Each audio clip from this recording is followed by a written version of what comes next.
Hi everyone, my name is Petr Broz. I'm a developer advocate at Autodesk, and in this video I want to share with you something very new and very exciting, WebMCP, a new draft proposal providing Model Context Protocol to browsers. If you're building APS applications using the Viewer SDK, this opens up a powerful new possibility, letting AI agents interact with your viewer directly in the browser, safely and in a structured way. In this video, I'll give you a quick overview of what WebMCP is and how it compares to the Model Context Protocol. I'll show you how tools are registered.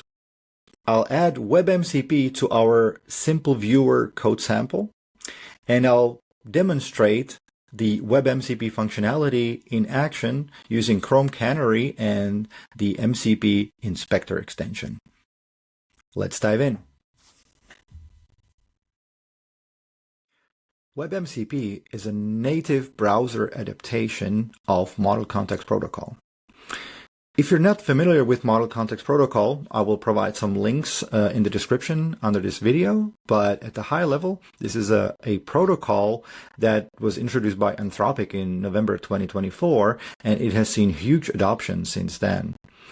At the high level, it describes MCP servers and clients in the following way. MCP servers expose functionality such as tools or resources to clients. Tools can be used to trigger certain actions, and resources are typically used to access information. And then, on the other side, MCP clients such as Claude, ChatGPT, or GitHub Copilot can connect to these MCP servers, invoke tools, and access resources exposed by the MCP server. Now, the MCP servers can either run locally using something called standard I/O transport, or they can be hosted in a cloud and accessed through streamable HTTP.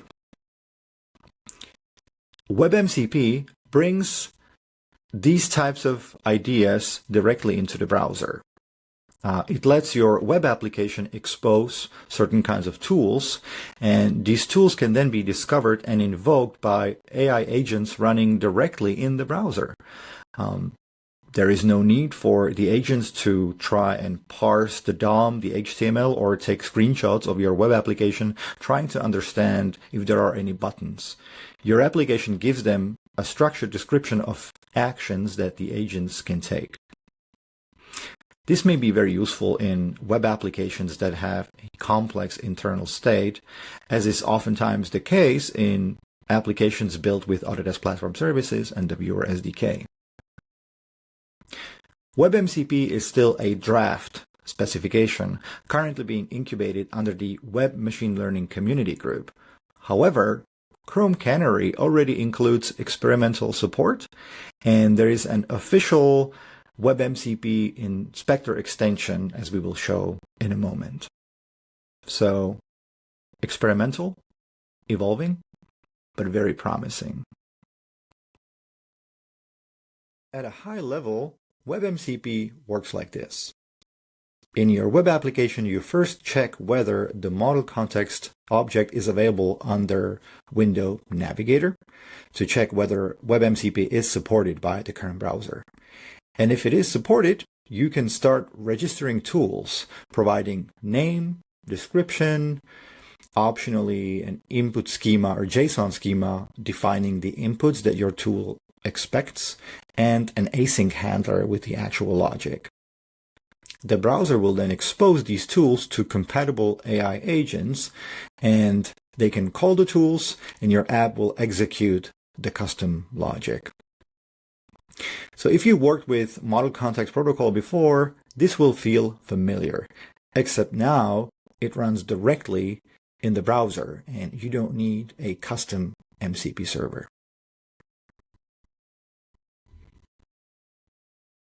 Now, let's see how we could add WebMCP to an APS application. To demonstrate this, we will use the simple viewer code sample that's part of our Getting Started tutorials, and we will add two tools to our application. One for searching elements in the viewer by their property values, and one to isolate elements based on their IDs. And later, we will show this functionality in Chrome Canary using the Model Context Tool Inspector extension. Let's get to it.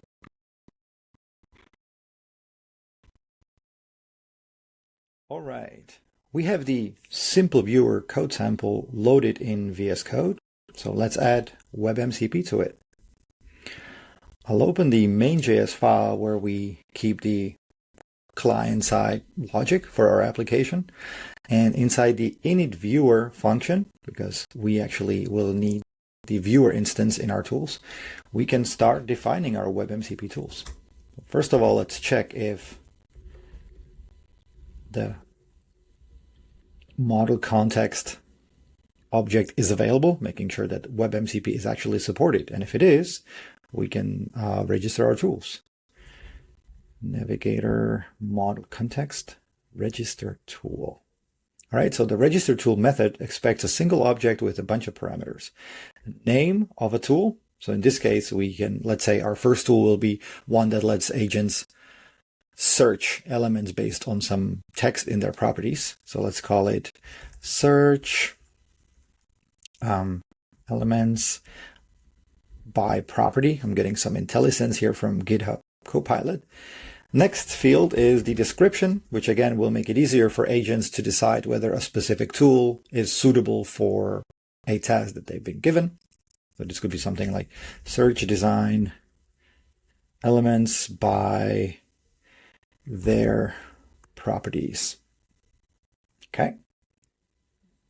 Next, we need an input schema defining the data that our tool expects. In this case, we really just expect a text, a piece of string to search in the design metadata.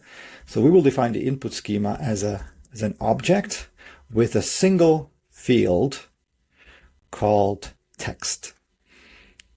And the text field will be of type string, and we can also add some description to the input as well, again making it easier for agents to understand what this tool is and how it should be called. And let's also say that the text field of our input object is required. Right, and finally, the execute async handler for when our tool is invoked. This will be past our input object, so we can directly destructure the text field out of it and use it to actually search for the text inside the design metadata. Now, the viewer provides a search method that accepts at least 3 arguments: the text to search for, the function to call when the search was successful, and a function to call if the search failed for whatever reason. So we can't await that viewer search method directly. So instead, what we want to do is say something like object IDs equals await new promise, and call the viewer search inside the promise, passing in first argument the text we want to search for, and second is the success callback. So in this case, we can just use the resolve of the promise, and the third argument is the error callback. So in this case, we can call the reject of the promise. Okay, so we now have our list of IDs retrieved from the viewer SDK, and we want to return them back to the agent who called this tool. So we do that by returning an object with a single field called content, and content is a list of results from this tool calls. In this case, we will just return a single result, which will be of type text, and the text will say something like text found in elements with IDs, and then we actually include the numbers, the object IDs, in the response back to the agent. All right, that's our first tool, and let's add one more. Context register tool. And in this case, let's add a tool that will allow agents to isolate specific elements in the viewer by their IDs. We can call this isolate elements. The description can be something like isolate design elements by their IDs. And again, we need to specify the input schema, which in this case, we expect an array of numbers, the IDs of the design elements we want to isolate in the viewer. So let's say we're the input schema is once again type object with a single property, let's call it IDs. And this will be of type array, and each item in the array will be of type number. And you can see again, I'm getting some nice recommendations here. Okay, and the IDs field will be required. All right, now in this case, the execute handler will be somewhat easier. We can just call directly viewer.isolate to isolate the elements in the viewer, and we can also add something like fit to view to even zoom in the camera to focus on these specific elements. Again, the tool execution should return some kind of answer. In this case, it may not be super valuable, but let's just return some simple message back to the agent, something like, we've isolated certain number of elements. That's it. All right, there's our two tools, so let's try them out. As we mentioned earlier, for this, for now, the WebMCP draft is currently supported as an experiment in Chrome Canary. So let me start my application in VS Code first. Okay, it's running, and let's open Chrome Canary. And actually, before you do that, what you want to do is first install the extension called ModelContext Tool Inspector. You'll find it in the Chrome Web Store. And if you read the overview here, they also make sure that they're asking you to enable WebMCP flag in Chrome Canary. So that's, if you go to Chrome//flags, you'll see that WebMCP for testing is right there at the top. In my case, I've already enabled it, and I have my ModelContext Tool Inspector extension installed. Okay, so with that, let me open the simple viewer application that's running locally on my machine. Wait for some model to load, and then activate the ModelContext Tool Inspector. So now you can already see it gives us an overview of the tools that our web application implements. So in this case, that's the search elements by property and isolate elements tools. And we can also call the tools from here directly. So if I pick the search elements by property tool, you can see that it expects a single field called text. Let's search for something like HRU, because I know there are some heat recovery units in this specific HVAC design. And we're getting back a bunch of IDs for elements that contain the word or HRU in their property somewhere. So I can select these IDs and switch to the isolate elements tool, because this tool requires a list of numbers, and I can just paste the list of IDs from the earlier tool call in here. And that will isolate the heat recovery units and zoom the camera in on them. Now, if you wanted to, the ModelContext Tool Inspector also gives you a way to enter your Gemini API key and actually talk to an LLM that will also see these tools and call them as it sees fit. So I hope you see the benefits of WebMCP, because specifically for APS applications, right, you can now give AI copilots access directly to your viewer applications without having to develop any kind of MCP server with REST endpoints or posting messages back and forth. Here, the AI agents are talking directly to your viewer application.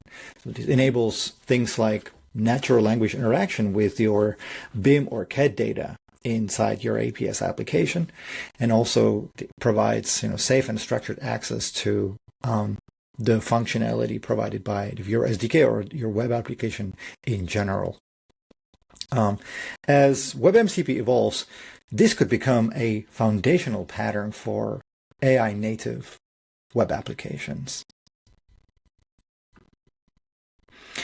Now, to wrap up, as we mentioned, repeating one more time, WebMCP is still in draft stage, but it's already usable in Chrome Canary, and it pairs beautifully with APS Viewer-based applications, as you've just seen.